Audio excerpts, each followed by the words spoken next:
It's 11 o'clock p.m. Your body is physically exhausted, but your mind is running a marathon. You're staring at a screen, answering one last notification, feeling an invisible weight pressing against your chest. You tell yourself, I just need to push through this week, and then I'll rest. But that weekend reset never actually happens. You wake up on Saturday just as tired, just as anxious, and just as brain fogged as before. This isn't just everyday fatigue.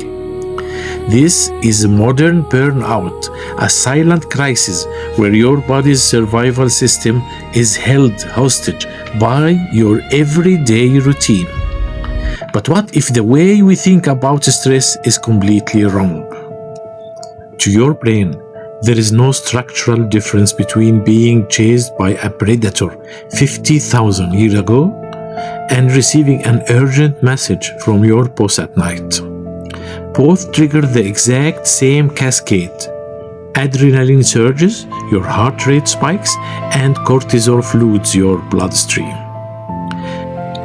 In short bursts, stress is a biologically superpower. It sharpens focus and prepares you to act. But modern life keeps that alarm system stuck in the on position. Recent 2026 neuroscientific research reveals something troubling. Physiological stress creates a significantly longer recovery gap than physical exertion.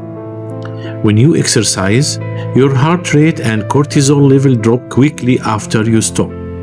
But when you suffer from physiological work stress, elevated cortisol alters neural astrocytes, literally hardening your brain's pathways and locking you into an anxious state long after your laptop is closed.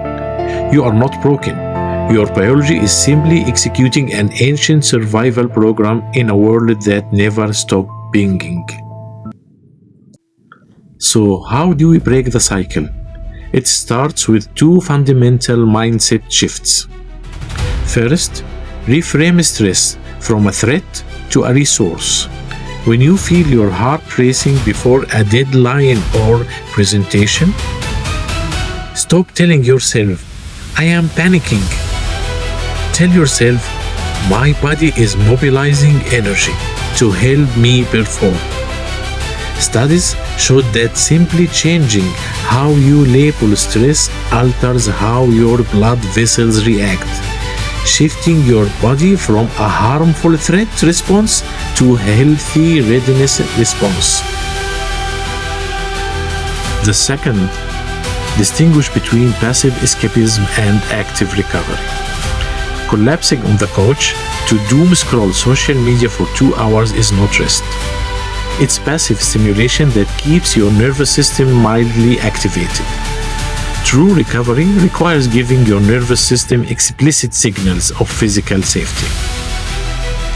If you feel burned out right now, you don't need a month-long vacation.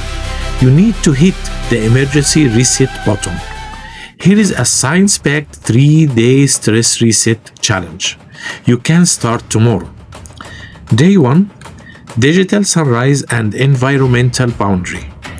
For the first 60 minutes after waking up, zero screen time, no news, no messages, no social feeds. Instead, step outside for 5 minutes of direct sunlight. This anchors your circadian rhythm and prevents early morning cortisol spikes.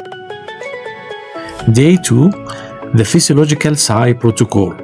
Incorporate double inhalations through your nose, followed by long, slow exhale through your mouth.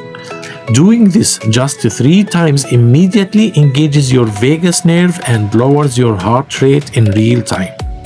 Do this every time you transition between work tasks. Day 3, the 72-hour stimulus cut. Studies on brain rewiring show that reducing non-essential digital stimulation for just 72 hours measurably dampens the brain's stress reactivity. On day 3, cut non-essential phone use. Take a 20-minute walk without headphones and let your brain just exist without constant input. Now the picture is clear for you. Burnout doesn't mean you are weak. It means you've been operating in survival mode for too long without completing the stress loop. Take back control of your biology. Pick one step from the 3-day challenge and start today.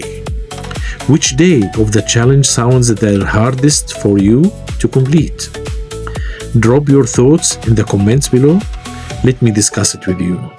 Subscribe to keep building your momentum. And I'll see you soon in the next video. Thank you for listening.